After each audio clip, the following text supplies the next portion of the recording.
Hello, good people of YouTube.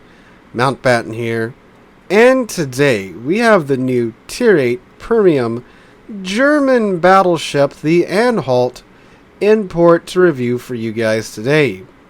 As always, massive shout out to the channel's Patreons. I am not a CC nor supported by Wargaming in any way, shape, or form, so I have to purchase all these ships to review for the channel, and the support from the Patreons makes this possible, along with every other review on the channel. Besides just watching the streams and videos, Patreon is the best place to support the channel, and if you wish to be so generous and do so, link to that is in the description down below. So, the Anhalt, what is this thing? As far as I know, this is some paper monstrosity that Wargaming has concocted themselves. I'm not sure this exact ship was ever a plan or design. If it is, it's one that I have not heard of. But it is quite a sight to behold. The latest ship, cashing in on Wargaming's latest idea of let's strap lots of small caliber guns to a battleship or a cruiser hull for their tier and send them off into battle. This thing has 15 guns. So it's such a weird combination of guns. Normally, ships in this game have even numbers, but nope. We managed to get an odd number here with 15, thanks to the odd amount of turrets strapped to this ship. It does certainly look like something out of like the early 19-teens or maybe the 20s, like with the Arkansas and the Mississippian game, how they're just kind of like barges with turrets strapped to them. But anyway, this ship is currently available right now in the armory for 12,900 doubloons, which is roughly $50 worth of dubs from the premium shop. What did I say the year design is? Nope, year design 1944. Okay, huh. Well, yep, I've never heard of this design if it was ever a design. But anyway, so we're going to take a look at the Anhalt today. Art department did, as always, a fantastic job with this ship. Lots of small details on it. Lots of small details on this ship. So, as always, guys, outstanding work to you guys there. But yep, we're going to take a look at the ship today in port, go over her characteristics, her quirks and features, and then give her a score in our gameplay review section of the review. So let's go ahead and take a look at the Anhalt. So, she comes with the normal Tier 8 Premium ship economic boost. These are, of course, all just, extra packages that I throw on these ships because I like farming my resources. For her for her camouflage, she comes default with, well, this Anhalt camouflage, which is just a schlack of gray over the hull, and then the superstructure is lighter gray. Actually, I guess this is more of a black than gray. So no Atlantic stripes or anything for the Anhalt. Alright, now taking a look at her armor. 32mm bow. She has a 200mm cheek plate here, which is a 170mm cheek plate underneath the 200mm cheek plate. Her main belt's 350, drops to 260 below the waterline, and then 260 there as well, and then 250 above. Her upper hull is 170, superstructure is 19. Going around to the stern, she has a very long stern plate of 200mm, and then 170 as well, and then 32mm over the stern. Main deck is 50. Turret faces are 320. Sides are 200. Rears are 300. Roofs are 110. And once you remove her armor, her citadel is below the waterline, and she does feature a turtleback citadel. Doesn't drop down too much, but it is still there. Alright. So also something I want to note here while I'm thinking about it. Superstructure. She doesn't actually have a lot of superstructure. I mean, if you're looking at the armor, it's just this bit right here, which compared to other German battleships is actually not a lot. I mean, if you look at her profile, there's really not a lot of superstructure. But then let's put like the Bismarck next to her, or pop up the Bismarck. Look at that. All that's all 19. That's such a huge weakness of the German battleships. They have great hull armor. When it comes to their superstructures, they have massive superstructures.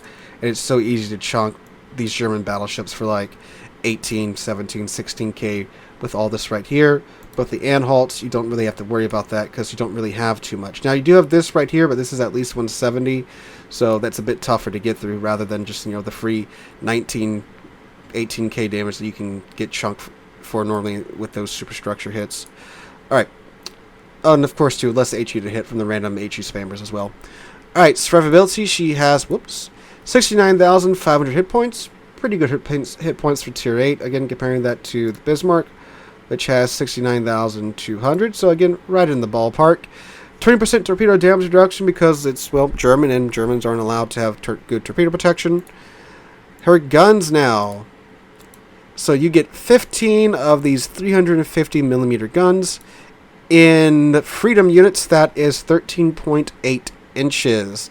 They do reload in 30-second space, however. This is one of the rare ships that has more than, let's say, 9 guns for higher tier, and is still allowed to have a 30-second flat reload time.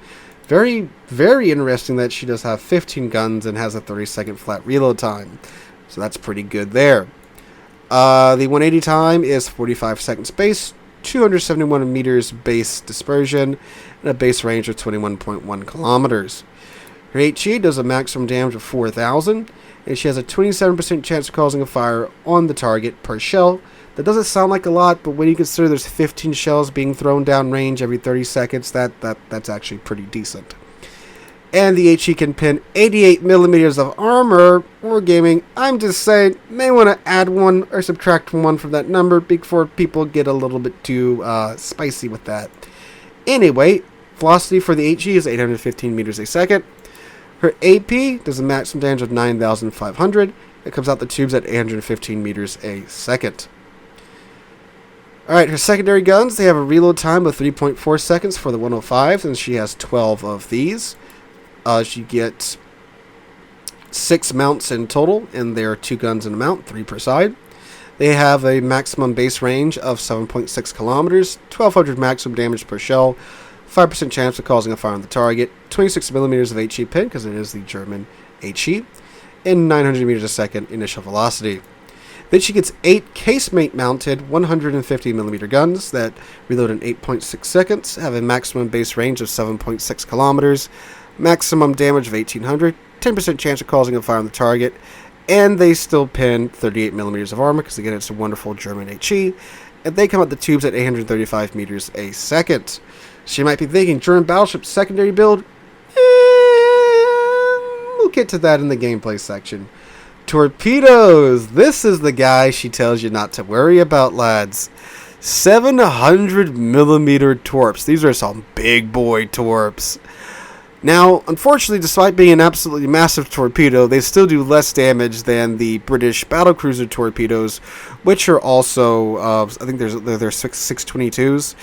But granted, you do get 2 of these per side, and they do a combined 40,000 alpha damage, 20,000 damage per torpedo, and they are the semi-guided S-turning torpedoes that we know and love from the British battlecruisers.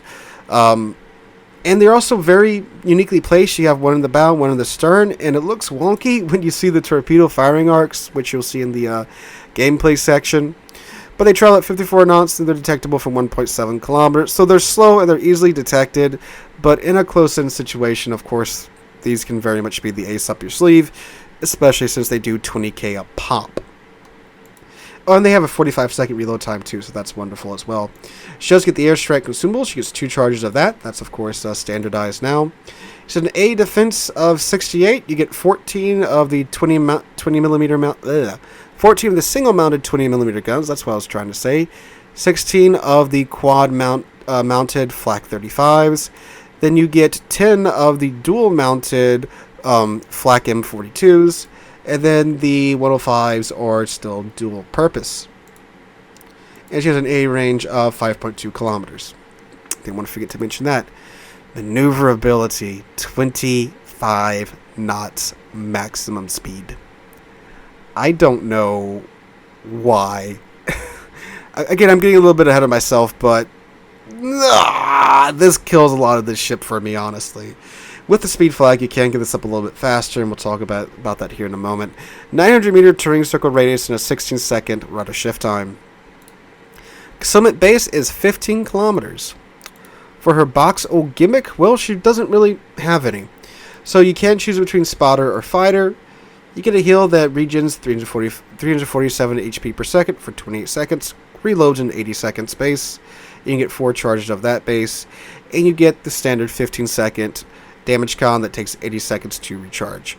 So I'm going to go ahead and throw commander and module build on this, and I'll meet you guys right back here in a moment. Alright guys, so for this ship, I would recommend a main battery build. So if you've got a commander in like the Preußen or FDG, rip him off and slap him on here and he'll work. If you're running the main battery gun build on Preußen or FDG, which I do recommend. So I went with a preventive maintenance to keep our turrets from being knocked out, because there's a lot of them. They're spread out over the ship, and they're going to be taking a lot of fire. You want to keep those guys in the fight, because that's where most of your firepower is in this ship. Then I took MLG turrets to give us that faster turret rotation time. Then Adrenaline Rush, because of course, eating damage is going to happen in a battleship, and the fact that you get a faster reload out of it is a good pickup. For your first 4-point skill, I would definitely go with Consumables Expert. This decreases your detection range by 10 kilometers. Then I'll come back down and definitely take Emergency Repair Expert to get an additional charge of the heal. And then come back down and take Fire Prevention to get that further 10% reduction to our chance of catching on fire. And this reduces the maximum number of fires on the ship down to 1. And then finally take Basics of Survivability for a faster fire and flooding recovery time, and a 15% boost to your module restoration time. For the modules, again, main battery build is reflected here. We took main armaments mod 1 to, again, further the chances of our main gun staying in the fight by 20%. And of course, it also cuts down on the restoration time of the main batteries as well. Same with your torpedo tubes too, because you do have torpedo tubes on the ship. Then we went with Damage Con Mod 1 to reduce our chances of getting on fire by another 5% and flooding by 3%. Then we went with Aiming Systems Mod 1 to reduce our dispersion by 7%. And then Damage Con 2 because fires suck, and this further decreases our fire and flooding recovery time. And then finally, Concealment Systems Mod 1 to give us a 10% boost to our detection. Let's go ahead and slap the flags that I was running on it so we can get a proper reflection in the stats. So now with this build, the guns rotate in 37 seconds, and we have a 252 meter maximum dispersion.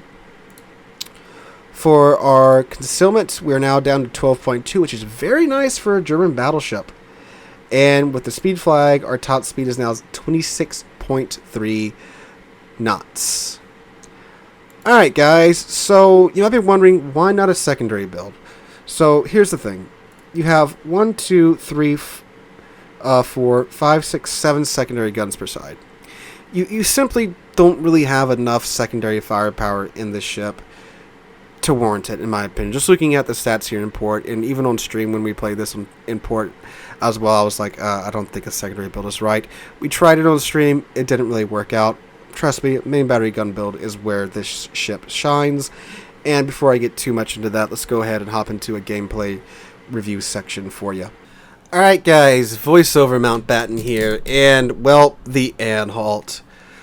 Well, this is a ship that I was pretty excited for. It had the giant torpedoes, 15 guns, even though they were only 13.8 inch, and the accuracy on paper looked to be pretty decent.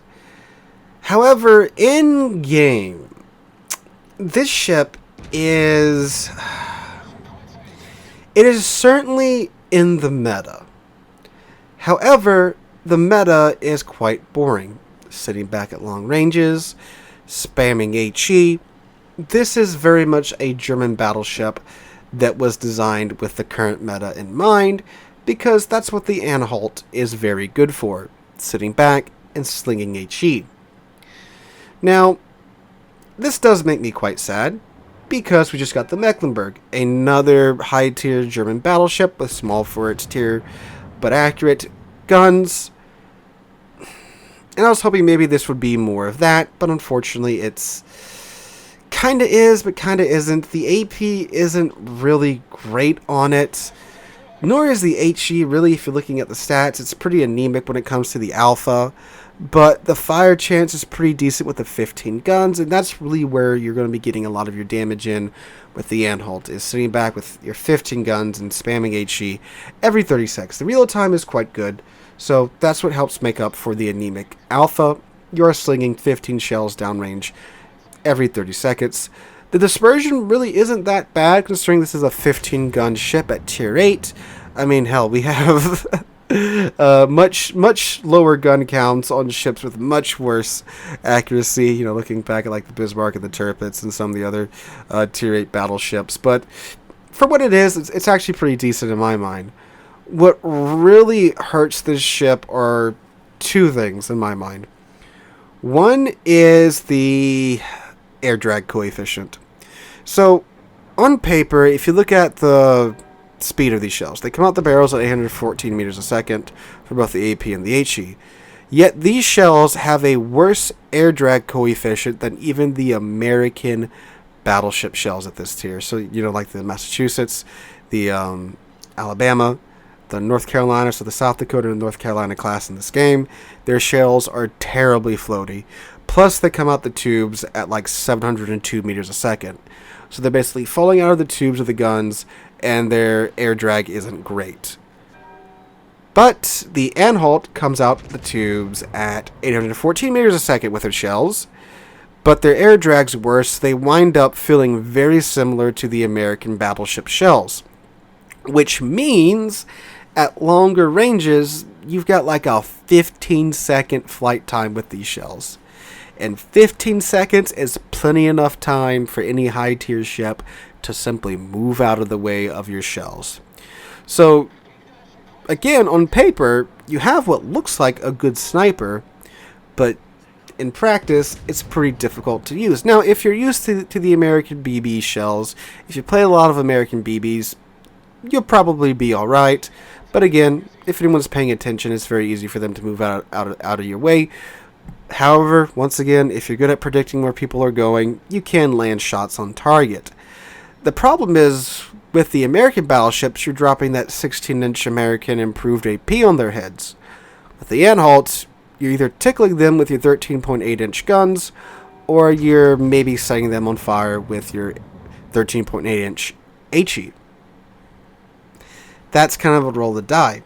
And that also leads back to the why not secondaries argument, because of course most of the secondary guns are 105s, they don't cross the 32mm threshold, and to get them over the 32mm threshold you have to take IFHE, which will then murder your fire chance on your main battery guns, which you have to use if you want to get good consistent damage in this ship. Now, the AP is actually pretty good if you can catch someone broadside from mid to close range.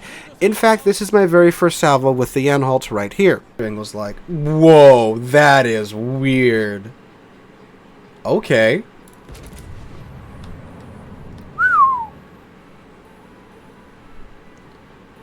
Oh my god, they do stay in the air forever. So yes, if you catch a cruiser broadside from medium range, you're going to slap the ever-living crap out of them.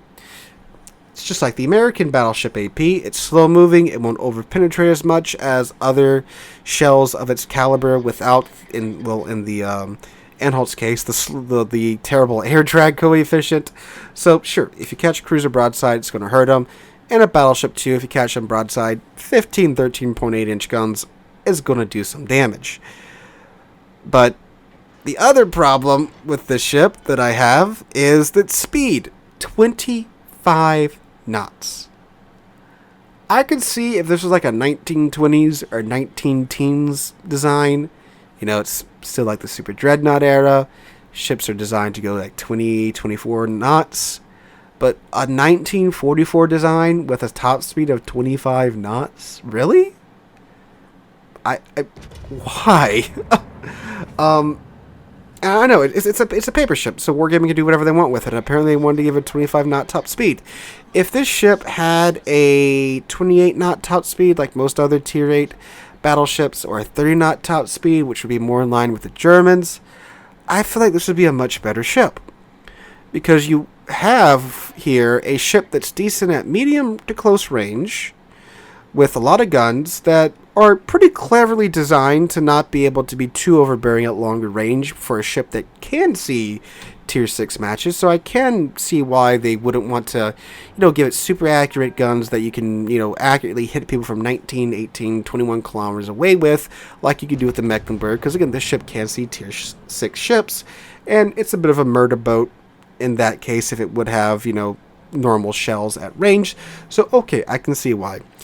But they didn't give it the speed that it needs to be able to efficiently get into range, get into medium to close range, punch something with its 15-inch guns, and then either run away or get into a very advantageous position to disengage or to flank. And again, use its large quantity of guns to deliver punishing broadsides to unsuspecting enemy ships, along with its 12.2 kilometer concealment. That combo right there would have made for a pretty darn good tier 8 battleship. If it catches your broadsides, you're dead, but it only has 13.8-inch guns, so even cruisers at this tier, if angled properly, can very easily bounce its AP, and it still has pretty reliable HE to fall back on, although it's low alpha, but decent fire chance. That would have been a pretty darn good ship. But what we got is a slow ship that gets outran by literally everything at this tier, including the Atlantico, that will see tier 10 games.